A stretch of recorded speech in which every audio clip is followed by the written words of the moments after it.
네, 여러분 안녕하십니까? 이재명 대통령, 이재명 정부가 이른바 그 만성적 장기 채무자들의 빚을 일괄적으로 탕감해주는 그런 정책을 내놨고, 오늘 토요일인데도 불구하고 이제 국무회의를 이례적으로 열어서 여기에 들어가는 추경안을 의결을 했습니다. 형편이 어려우신 분들, 만성적으로 빚을 갚지 못해서 신용불량 상태에서 많은 고초를 겪고 계시는 분들, 그분들의 사정을 이해 못하는 바는 아닙니다. 그렇지만은 이 문제는 사실상 그 우리나라가 안고 있는, 또는 우리나라가 있게 한 우리나라의 그 어떤 시장 경제와 자본주의적 그런 나라의 어떤 근간의 일부를 훼손할 수도 있는 아주 중대한 문제이기 때문에 여러분과 얘기를 나눠보고자 합니다.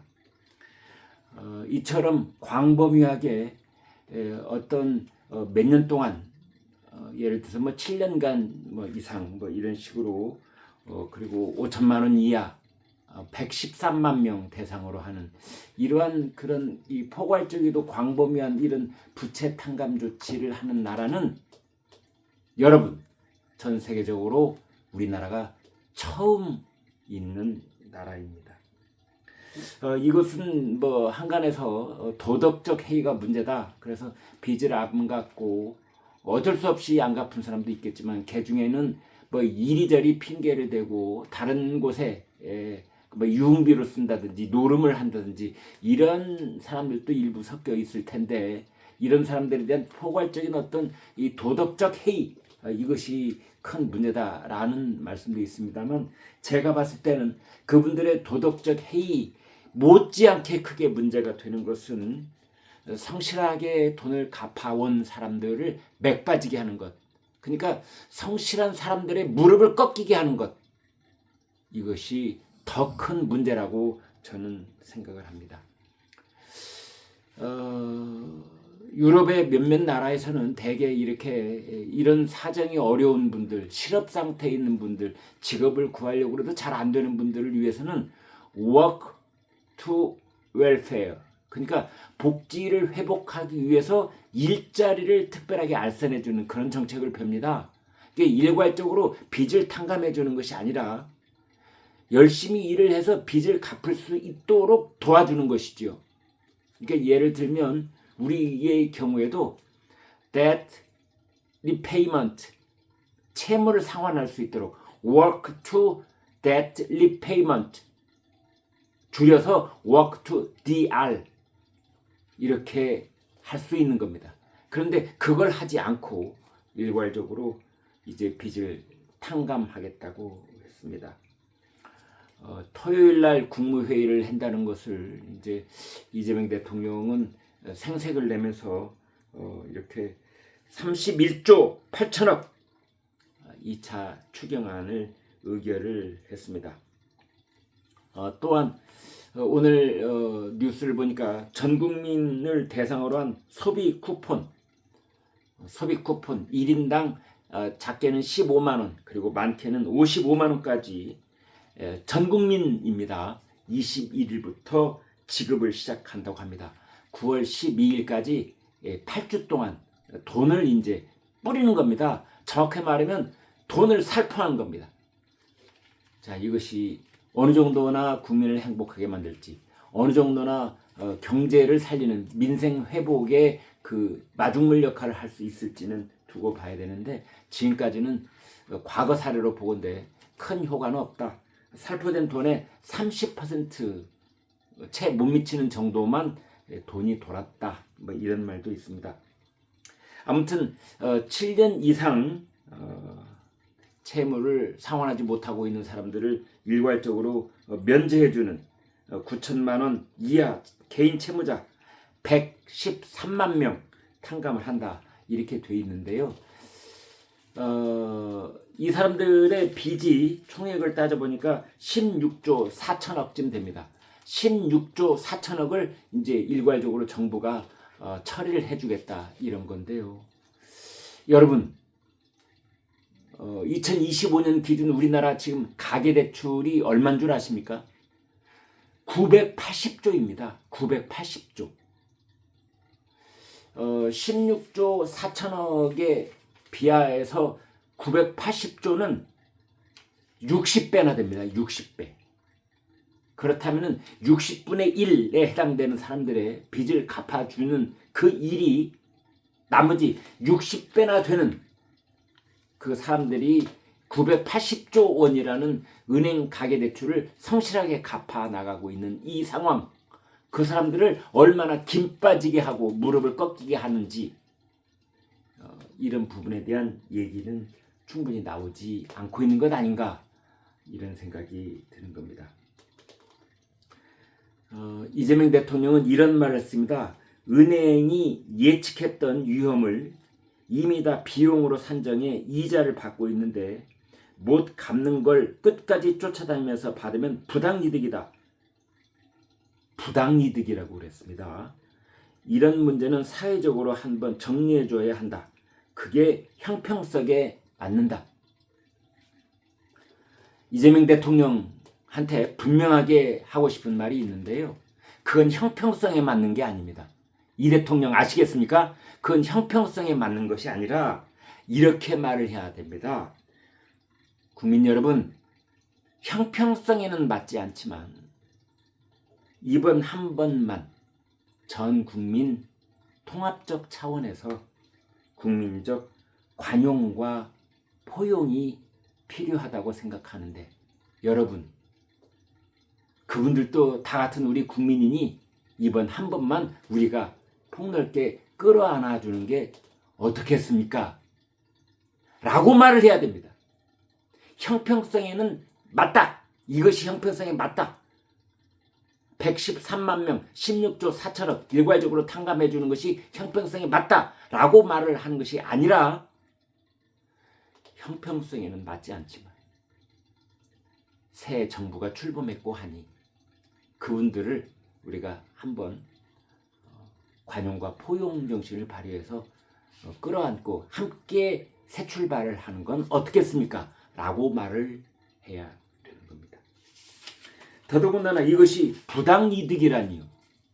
아니, 돈을 꿔줬다가 사인 간에 개인 사채도 마찬가지고 은행 제1금융권 제2금융권도 마찬가지고 돈을 빌려줬다가 돈을 갚아라, 이자를 내라, 이게 부당이득입니까? 살다 이런 말은 처음 들어봅니다. 여러분, 전 세계적으로 이자가 없는 나라가 있습니다. 바로 이슬람 국가들은 공식적으로 이자가 없습니다. 금융기관이 돈을 빌려주고도 이자를 받지 않습니다. 이슬람 율법, 바로 샤리아법에 따라서 이자를 받지 않게 되어 있습니다. 그런 나라들도 원금은 반드시 회수를 하는 것이고 이자를 받지 않는 대신에 수익을 공유를 한다든지 또는 임대료를 받는다든지 또는 이 대출 은행 수수료를 받는다든지 다른 명목으로 그만큼의 돈을 받는 겁니다. 그래서 원천적인 입장에서 본다면 이자를 안 받는 그런 국가는 세계적으로 없다라고 해도 과언이 아닌 겁니다. 심지어 이자를 안 받는다라고 이슬람 율법 샤리아법에 되어 있는 나라조차도 사실은 그에 해당되는 만큼의 어떤 다른 돈을 이제 서로 나눠 갖는 그런 형식을 취하고 있는 겁니다. 원금과 이자를 챙기는 것에 대해서 그것을 부당이득이라고 말한 대통령, 어떻게 보면 우리나라의 시장경제와 자본주의의 그 사회적 근간을 무너뜨리는 발언일 수도 있다 라고 저는 생각을 합니다. 아무튼 이런 말들을 이재명 대통령은 대전 컨벤션 센터에서 타운홀 미팅을 가는 가운데 국민 소통 행보 충청의 마음을 듣다, 그 행사장에서 그런 말을 했습니다. 그것을 놓고 일각에서는 이 지방을 돌면서 이런 식의 타운홀 미팅을 갖고 있는 것이 벌써부터 내년에 그 지방선거를 앞둔 그런 선거 전략을 펴고 있는 것 아니냐, 라는 말도 나오고 있습니다. 이재명 대통령은 특히 이런 말도 했습니다. 은행이 10명 중 1명이 못 갚을 것을 계산해서 9명에게 이자를 다 받아왔는데 못 갚는 1명에게 끝까지 받아낸다? 이것은 이중으로 받는 것이다. 제가 말씀드리겠습니다. 그 말은 반은 맞고 반은 틀립니다. 왜냐하면 이렇게 위험 부담을 분산해서 받는 측면도 있고, 또 한편으로는 은행은 채무자 개인별로 그 사람의 신용 정도에 따라서 이자율을 다르게 책정을 합니다. 그리고 사회적으로 보살핌이 필요한 분들에게는 특별한 이자를 제공하기도 합니다. 따라서 신용이 1등급이고 또 트리플 A 신용 등급을 가진 사람은 낮은 이자를, 이 사람은 돈 떼일 염려가 없으니까 낮은 이자를 책정해 주는 거고, 신용이 높지 않은 분들, 돈 떼일 가능성이 확률이 높은 분들에게는 그만큼 그걸 상쇄시키는 높은 이자를 받는 겁니다. 누구나 납득할 수 있는 합리적인 방식인 것이지요.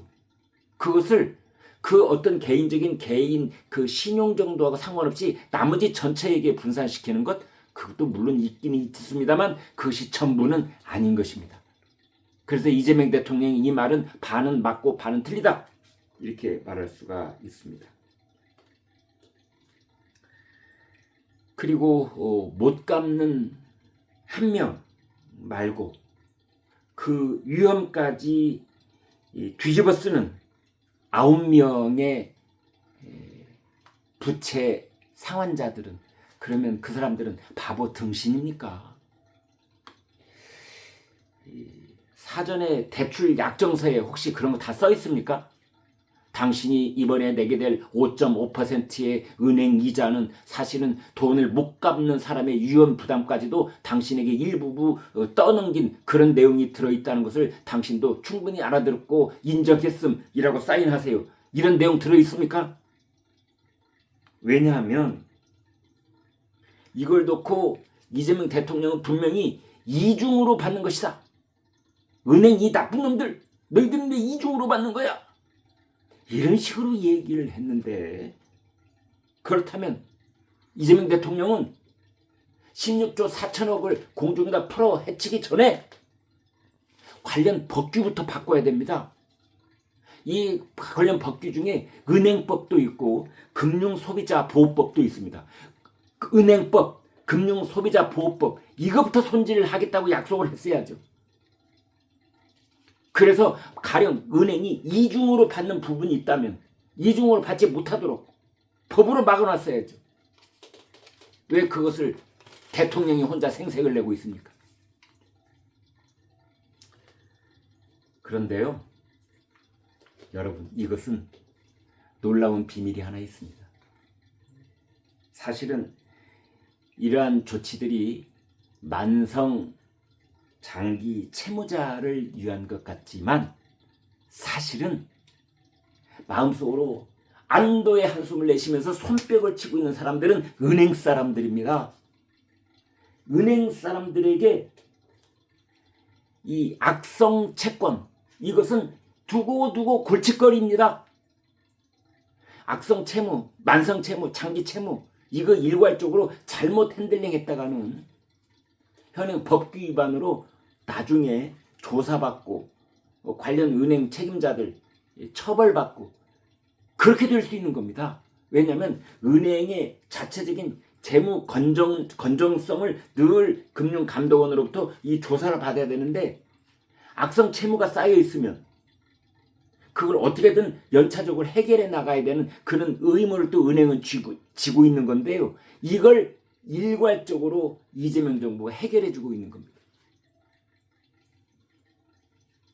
아마 이번에 16조 4천억, 돈도 돈이지만 113만 명에 이르는 이 만성적 장기 채무자들의 문제를 우리나라 은행들은 한꺼번에 털어낼 수 있다는 점에서 속으로 쾌재를 부르고 있을 겁니다.